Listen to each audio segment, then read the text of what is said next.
สองผู้เจออยู่ข้างคออำหนตอนปันเปื้อนเข้ามาส่วนเกี่ยตั้งหักแน่ขอโทษใจปันเป็นเกี่ยวเหตุไว้ที่มันเปลี่ยนเยาถึงมายามนายตั้งหักสามผู้เจอหล่อตุ้มกาผู้หัวใจปันเปื้อนเข้ามาอยากทำสังเพื่อที่เป็นกวีคือด้วยภายหลังลงตั้งโมใส่วิธีกวางเจออยู่เฮ็ดซอยแต่บุญนางของบุญสู่ย้อนสู่บันเทงรู้โกแต่ที่ไปเพียงที่ยังอ่านห่วมกันนั้นรู้แล้วซึ่งหมดหายกันสิหลายหัวจะตายภายเป็นพอตั้งอยู่ยาวเป็นความจำลงตั้งหักทนโหไปยืนมือว่าอยากเข้าใจถ้าปัญหาน้องตัวยาวในใจพี่เอ๋ย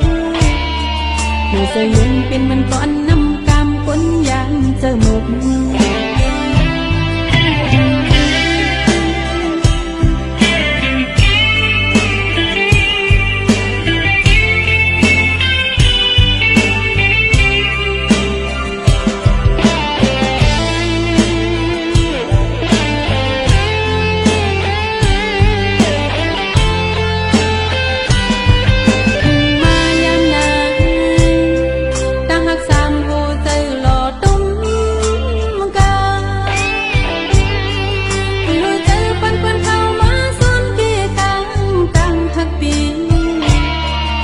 ทำสังเพื่อที่เป็นกวีคือด้วยภายหลัง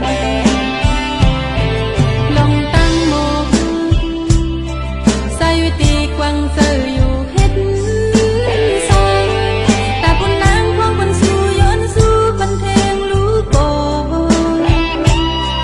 แต่ที่ไปเพียงที่ยังอ่านห่วมกันนั้นรู้แล้วซึ่งหมดหายจนสิหลายหัวจะตายภายเป็นพอตั้งอยู่ยาวเป็นความจำลงตั้งหักทนโหไปยืนมือว่าอยากเข้าใจถ้าปัญหาน้องตัวยาวในใจพี่เอ๋ยอยู่จะยืนเป็นมันก่อนน้ำกำคนยันเจอหมด